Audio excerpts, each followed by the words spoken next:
Sarah Serievic, bonsoir. Bienvenue à Psychologie Nouvelle Génération. Je suis ravie de vous recevoir ce soir. Ravie moi aussi, David. Merci de m'avoir invitée. Alors, vous êtes psychothérapeute et auteur du livre, de votre troisième livre, Aimer sans masque. Avant d'en arriver là, j'aimerais qu'on voit un petit peu avec vous comment vous avez cheminé, parce que vous êtes aussi initiatrice de cette méthode de travail qui est le théâtre authentique. J'aimerais savoir comment vous êtes passée, parce que vous étiez comédienne pendant 15 ans, comment vous êtes passée de comédienne à thérapeute?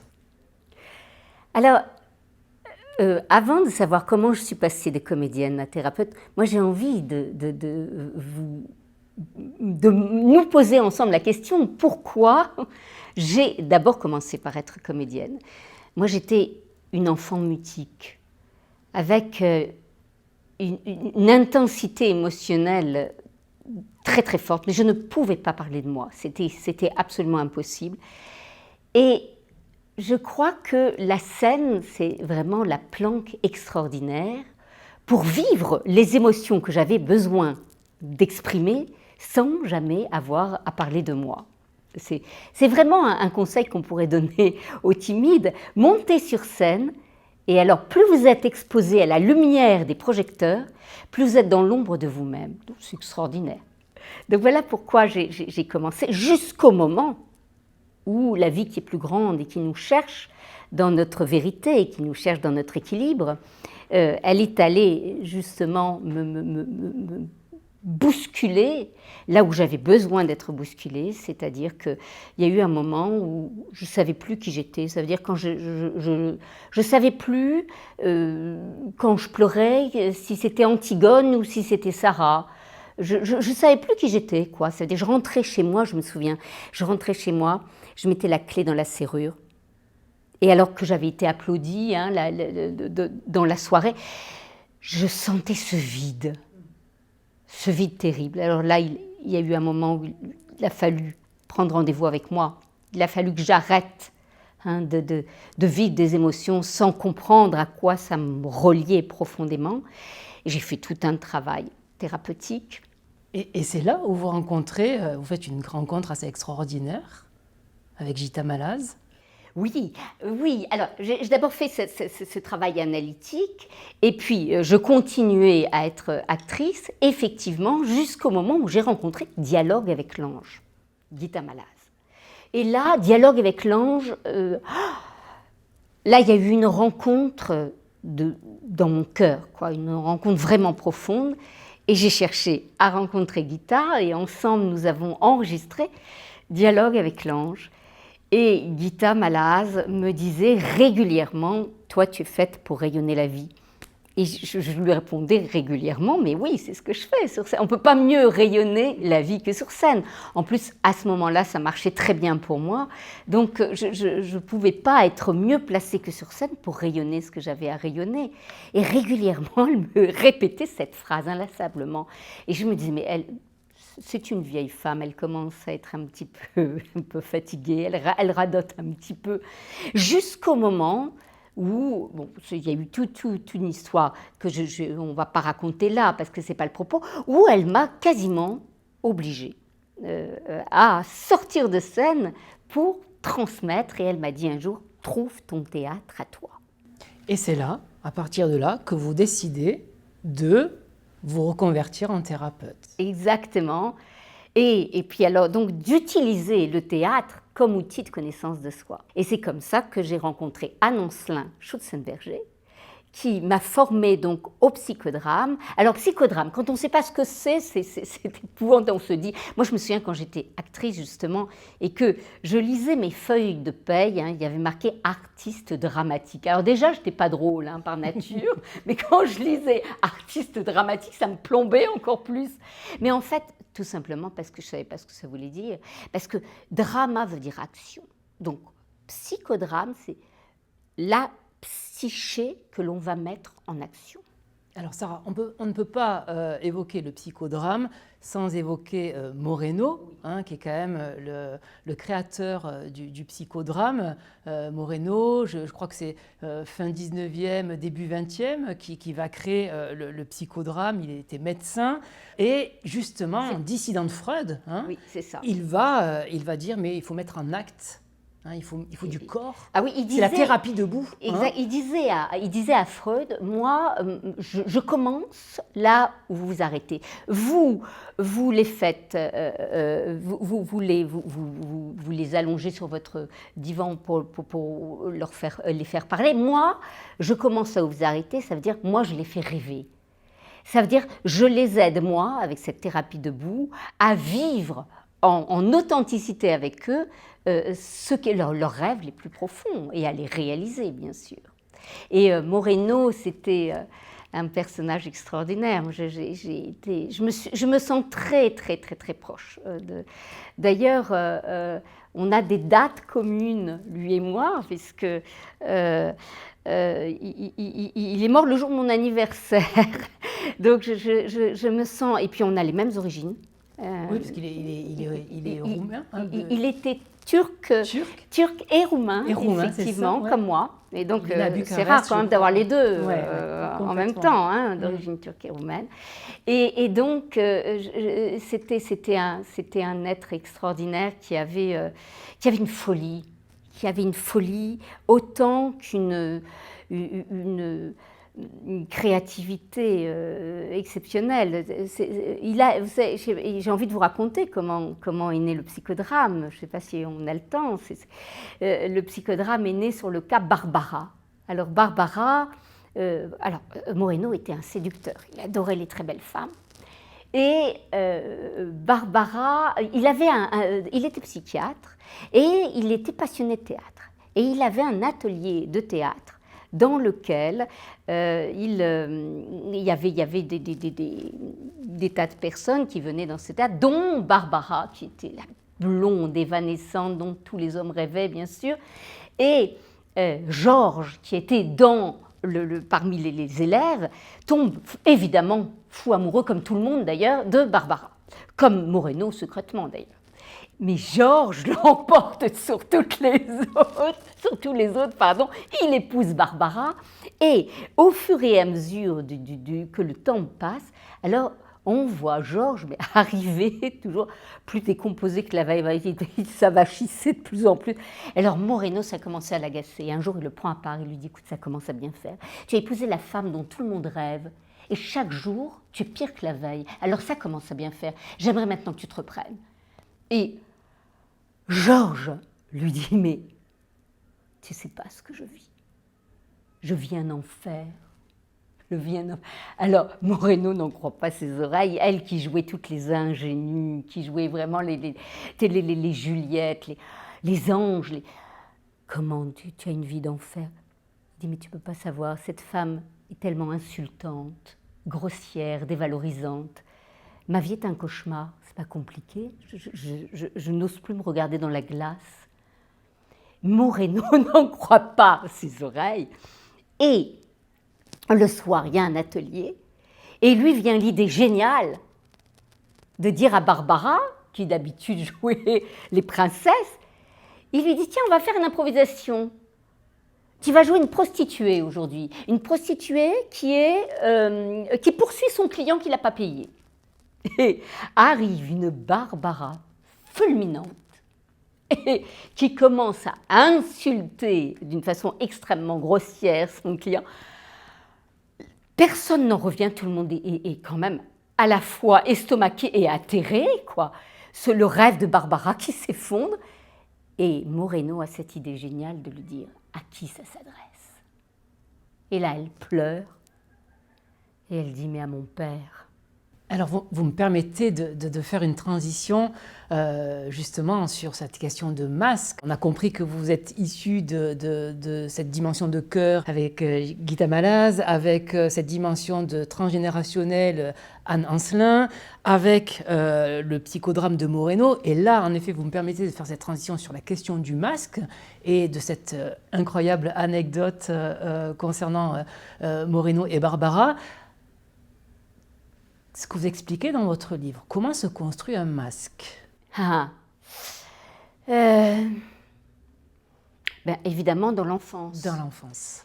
Évidemment. C'est-à-dire que l'enfant a un besoin fondamental d'être aimé de ses parents. C'est sa survie. Et donc l'enfant va inconsciemment capter les désirs des parents, les désirs du projet des parents sur lui. Il suffit qu'un enfant arrive quelques années ou quelques mois après la mort de son grand-père. Le petit garçon, il a pour mission de remplacer le grand-père.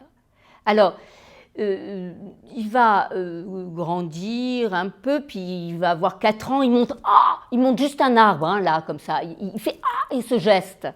Et alors, les parents vont s'émerveiller, ils vont dire « Quelle autorité! T'as vu comment il montre l'arbre? T'as vu la force de détermination?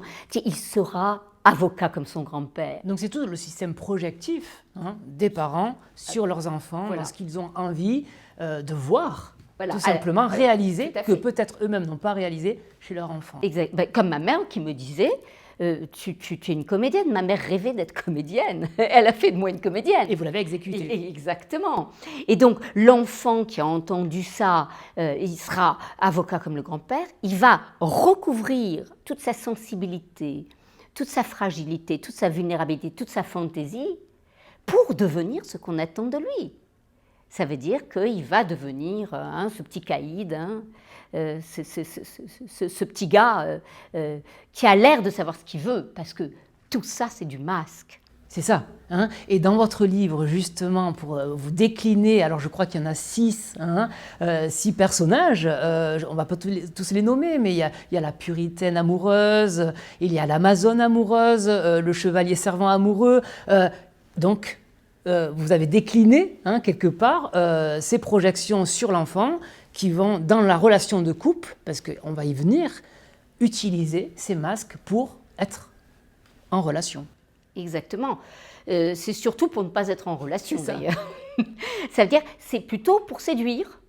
Ça veut dire que l'enfant qui a compris que pour être aimé, il fallait être un bon garçon, eh bien, il va continuer ces systèmes avec la femme qu'il va rencontrer. Ça veut dire qu'il va taire tous ses besoins profonds. Il y a le chevalier servant dont je parle, par exemple, qui va taire tous ses besoins profonds pour être au service de sa bien-aimée. Et pendant qu'il est au service de sa bien-aimée, il est dans une trahison extraordinaire, qui est la trahison de lui-même. Et ça va toujours mal se terminer, puisque la vie qui est plus grande et qui nous aime et qui nous cherche dans notre équilibre, va nous fouiller jusqu'à ce que la souffrance soit plus grande que la peur de changer. Mais justement, Sarah, à quel moment porter un masque, ça devient trop lourd? À quel moment on se rend compte que porter ce masque, c'est trop difficile? Mais il y a des gens qui le portent une vie entière. Donc à quel moment? Ça, c'est la vie qui décide. Mais la vie va nous mettre face à des blessures qui vont nous obliger à regarder ce qui ne fonctionne pas en soi. Ça veut dire que c'est important de savoir que dans le couple, on va de toute façon rencontrer la problématique que l'on a à rencontrer pour évoluer. C'est ce que vous dites. Le couple va quelque part, c'est le terrain, le jeu expérimental du couple, c'est finalement se rencontrer soi. Oui. En tout cas, sa part d'ombre. Voilà pourquoi je dis qu'il n'y a pas d'amour malheureux. Oui. On rencontre forcément la bonne personne. Celui qui a peur d'être abandonné, il va rencontrer forcément quelqu'un qui ne peut pas s'engager.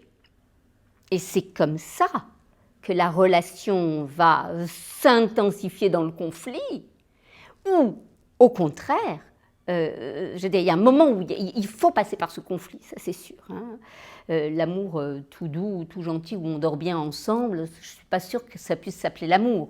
C'est une relation sympathique, mais qui n'est pas une véritable relation où on va rencontrer la blessure profonde pour la dépasser ensemble, ou au contraire pour l'intensifier tellement qu'on va se séparer et puis on va rencontrer la même problématique quelques années après, j'allais dire quelques jours après, vous voyez, c'est vraiment ça, quoi. Mais on n'est pas dans de l'amour, on est dans une question d'attachement. Si à partir du moment où l'enfant s'est construit pour répondre aux désirs, je vais un petit peu simplifier, mais de ses parents, on n'est pas dans de l'amour. Mais non, on n'est pas on est dans de la séduction. On est dans la séduction pour obtenir ce qu'on croit être l'amour. Parce que ces parents-là n'ont pas expliqué aux enfants que l'amour, c'est quelque chose de tout à fait intérieur. C'est à l'intérieur de soi que se trouve l'amour. C'est cette source extraordinaire que le tout petit enfant connaît naturellement. Qu'est-ce que c'est l'amour? C'est cette façon qu'ont tous les tout petits enfants d'être dans leur émotion naturellement. Ils voient une autre personne, ils ouvrent les bras. C'est naturel. Et puis, tout d'un coup, ils voient quelqu'un vraiment qui leur prend un objet auquel ils tiennent. Il va se mettre en colère. Dans la seconde d'après, il va éclater de rire parce qu'il voit quelqu'un qui fait une petite grimace. Et l'enfant est en contact naturel avec ses émotions. Il est dans le vivant de la vie. C'est ça, l'amour. Ouais. C'est le vivant de la vie. Et tout d'un coup, pourquoi ça s'arrête, ça ? Parce que les parents ont commencé à imposer aux enfants « ça, tu peux le faire, ça, tu ne peux pas le faire ». Et l'enfant qui a besoin d'être aimé de ses parents, il va se couper de ses ressentis profonds pour être ce que les parents lui ont dit. Un petit enfant va tomber, on a tous vu ça, dans un jardin, un petit enfant qui tombe, ça fait mal, un genou écorché qui saigne, alors il pleure, et puis il va voir sa maman, il pleure dans les bras de maman, et maman, elle a peur, elle a plus peur finalement que l'enfant. Alors elle va lui dire, mais c'est rien. Et l'enfant, lui qui a mal, il va entendre que ce qu'il ressent n'est pas ce qu'il devrait ressentir, puisque le Dieu maman lui dit que c'est rien.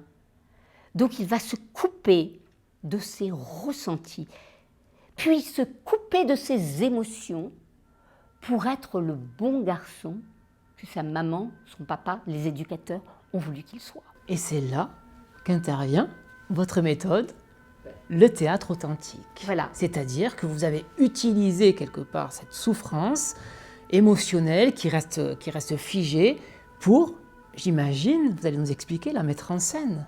Exactement.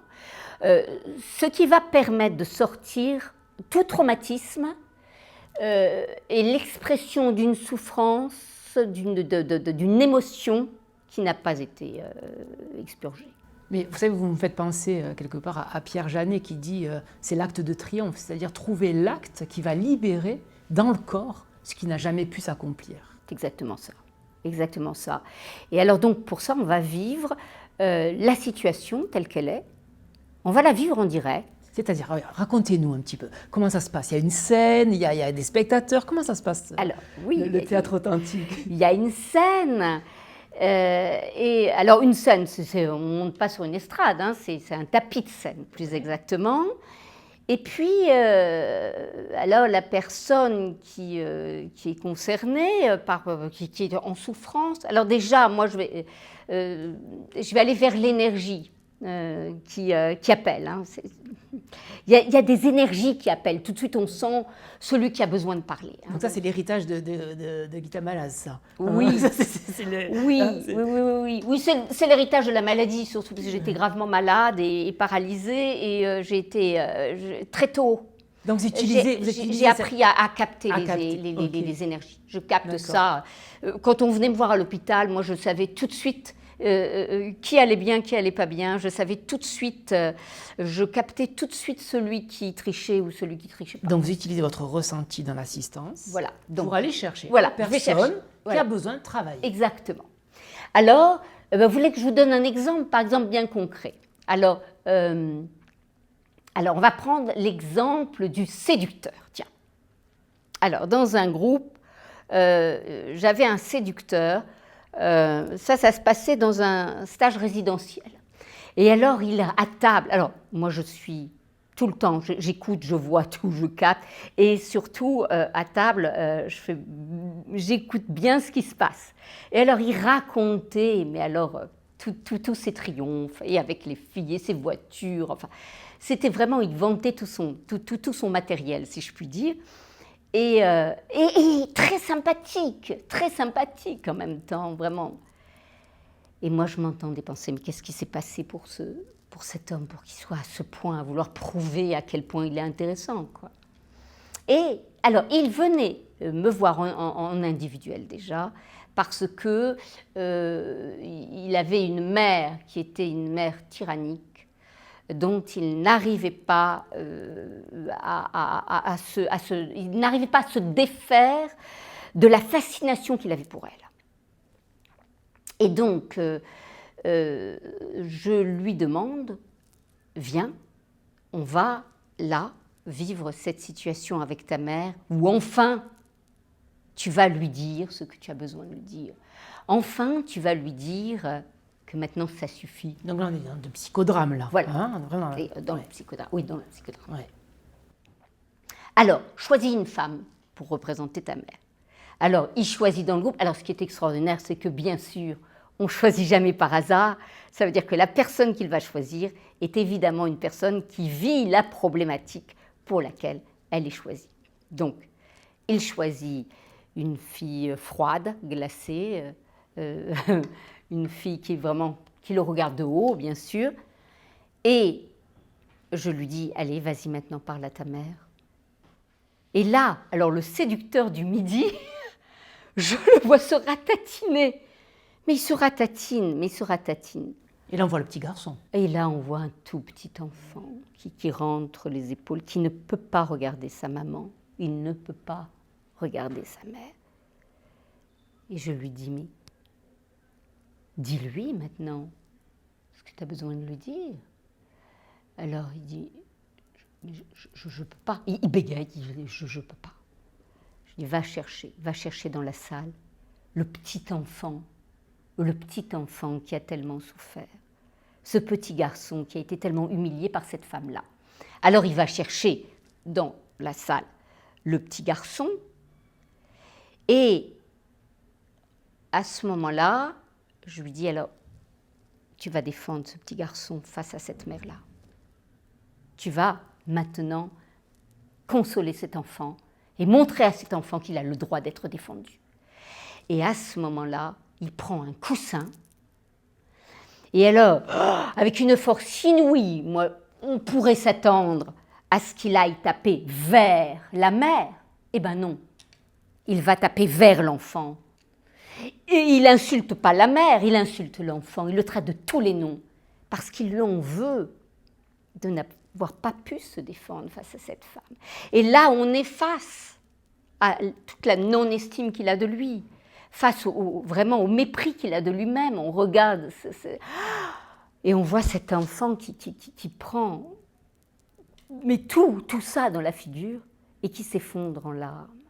Et à ce moment, quand il voit l'enfant en larmes, là, il lâche le coussin et d'un élan du cœur, il va embrasser l'enfant. Il lui dit « Pardon, je n'avais pas vu à quel point tu souffrais. Finalement, je me comportais avec toi comme ta mère l'a fait avec toi. » Et il comprend dans cet instant qu'il n'avait même plus besoin de sa mère pour l'insulter. Il continuait tout ça, tout seul. Donc il allait séduire des femmes qui, bien sûr, ne l'intéressaient pas, dont il ne pouvait pas tomber amoureux. Et il tombe bien sûr amoureux de femmes absolument inaccessibles comme sa mère. Et c'est là où vous avez une phrase dans votre livre, vous dites « Le théâtre est le seul lieu où on arrête de jouer ». Voilà, c'est ça. Le théâtre, c'est le seul lieu où on arrête de jouer. Là, on arrête ça. Et on devient profondément qui on est, dans la vérité du cœur, dans la vulnérabilité. C'est cette vulnérabilité qui est la part la plus noble, la plus belle que l'on ait à l'intérieur de nous. C'est-à-dire que, je me suis aussi posé la question en tant que psychologue, c'est-à-dire que ces masques, on les reçoit en tant que psychologue vis-à-vis de nos patients. Ils arrivent par moments avec leurs masques. Oui, bien sûr. Ils en ont besoin de ces masques pour se protéger. Oui, c'est important. C'est important. Vous le dites aussi, que le masque, il n'est peut-être plus adapté à ce qu'il était, mais aussi il protège. Mais heureusement qu'on a un masque. Mais c'est seul l'enfant ou le psychopathe qui n'a pas de masque. C'est important. Si je ne peux pas être avec mon enfant comme je suis avec quelqu'un avec qui je suis en relation dans la vie, avec un ami ou avec mon mari. Je ne peux pas me comporter de la même façon, c'est pas possible. Ou même avec un patient. Moi, il y a des jours où je ne vais pas bien, comme tous les thérapeutes. Alors, vous me voyez en train de m'effondrer devant un patient, lui dire, écoutez, je ne vais pas bien aujourd'hui. Ouais. Ça serait une situation comique. Woody Allen en ferait un et là, vous mettez votre propre masque. Je mets mon masque, c'est très important. Mais pas parce que je triche, mais parce que dans cet instant-là, je suis ce que la personne fragile dans cet instant attend de moi-même. Et je le suis en vérité. Mais si je ne suis pas capable, lorsque cette personne a quitté mon cabinet, d'aller pleurer moi, comme une petite fille que je peux être dans cet instant, parce que j'ai vécu un moment douloureux dans ma vie de femme, si je ne suis pas capable d'appeler ma maman, ma sœur, ma mère, ma meilleure amie, pour pleurer comme un enfant et pour dire oh, « il m'arrive le pire de ce que je suis donc identifiée à mon masque. Et je suis psychothérapeute. Et je ne sors pas de ce truc. Et d'ailleurs, il y a des gens qui ont peur des psychothérapeutes parce qu'effectivement, il y en a qui ne sortent pas de leur rôle, c'est-à-dire à minuit, ils continuent à analyser tout le monde. Moi, non. Quand je ne suis plus dans mon cabinet, eh bien, je suis tout simplement, et je ne suis pas toujours le mieux. C'est pas toujours très honorable d'être qui je suis. Et c'est comme ça que je vais m'accueillir, là où je suis, comme je suis, avec mes fragilités. Et c'est comme ça que je peux parler dans la vérité du cœur, parce que je connais mes fragilités. Et mes fragilités, je le sais, sont mes richesses. Et c'est ça que j'invite à vivre avec les personnes. C'est ce que vous dites dans le couple. C'est-à-dire que vous dites, on se présente avec nos masques, parce qu'apparemment on ne peut pas éviter de se présenter avec le masque qu'on a hérité, ou en tout cas qu'on a construit en tant qu'enfant, et à la fois vous dites, mais oui, mais c'est le seul moyen aussi pour accéder, pour traverser quelque chose qui fait qu'on se rencontre réellement. Absolument. On se rencontre d'abord avec son masque. C'est la vitrine qu'on. C'est la vitrine. C'est la vitrine, et puis il y a un moment où, d'ailleurs, plus la relation va être forte, plus la vitrine va exploser. Et c'est là que la véritable étreinte a lieu. Parce que tant qu'on ne s'est pas rencontré dans cette étreinte du cœur, à être dans ce face-à-face, dans cette vérité, on ne peut pas parler d'amour, parce qu'on ne sait rien de soi. Alors donc on ne sait rien de l'autre. Comment passe-t-on cet amour, de ce masque dans la relation, à cet amour que vous nommez authentique, avec ce théâtre authentique? Comment on fait ce passage-là? Eh bien, ce passage-là commence justement par cette blessure. Quand on se rend compte de la blessure, de reconnaître la blessure. Et de la reconnaître. Et de reconnaître aussi le masque comme quelque chose qui nous a protégés. Exactement. Parce que ces parts de soi que l'on aime le moins, ce sont les parts qui ont le plus besoin d'amour. Ce qui veut dire que si par exemple le séducteur amoureux, c'est ça? Oui. C'est reconnaître pour la femme éventuellement l'endroit où elle est elle-même séductrice. C'est se reconnaître lui-même d'abord, parce que c'est bien plus intéressant de le reconnaître en soi. Qu'est-ce que je suis en train de faire là?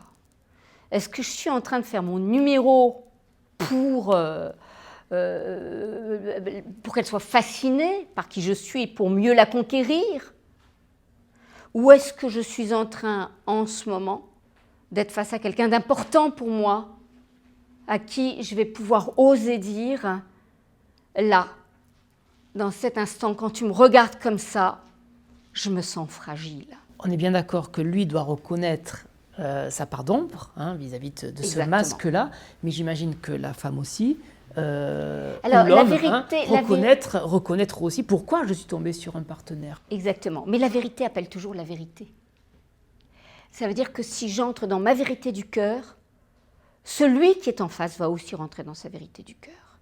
Et effectivement, il va comprendre, mais qu'est-ce qui fait que j'ai été, moi aussi, attirée par quelqu'un qui ne peut pas s'engager? Et si je regarde cette véritable peur, je regarde effectivement ma peur d'être abandonnée, et que je prends sa responsabilité de ça, alors je vais travailler avec les parts de moi que j'ai abandonnées en moi. Et là, je vais me retrouver dans mon entièreté. Et dans cette entièreté, je vais pouvoir rencontrer l'amour parce que là, il n'y a plus de danger. Il y a l'occasion d'un dépassement ensemble.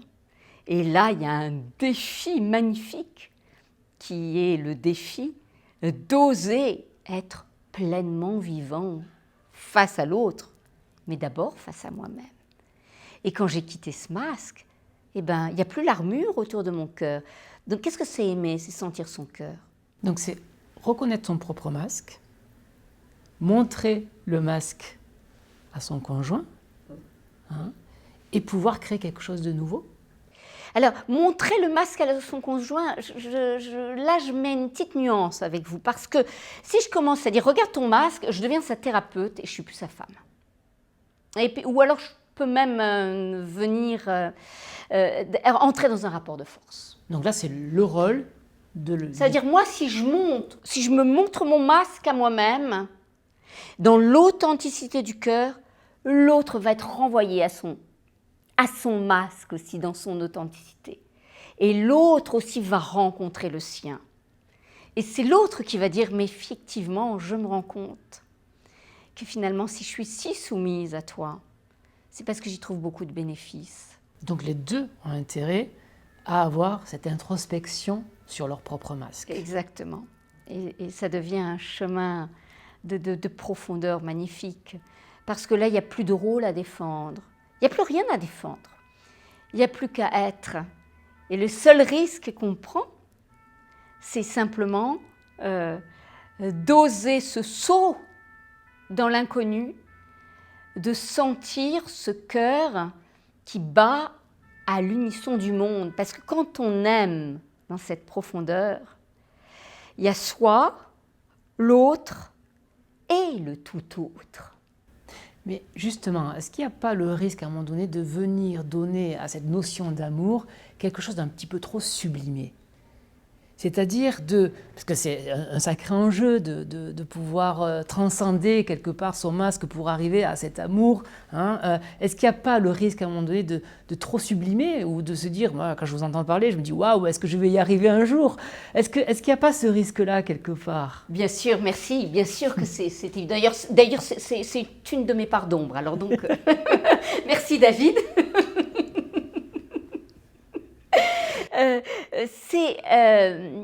Mais on peut le toucher dans des instants. C'est tout. Et d'accepter qu'il y a plein d'autres instants où je vais être juste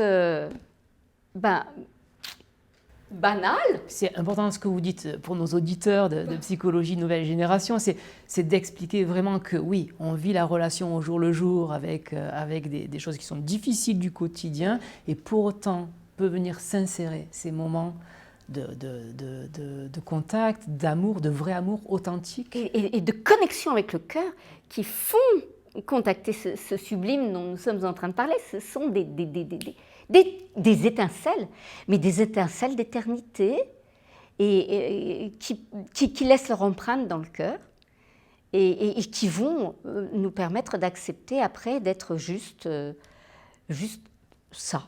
Je ne suis que ça.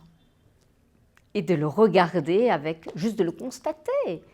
Voilà, moi je ne suis pas une sainte, je ne suis pas quelqu'un de extraordinaire. Je suis ce que je suis simplement. Et parce que je le vis dans la vérité du cœur, ce n'est pas moi qui vais créer ce sublime.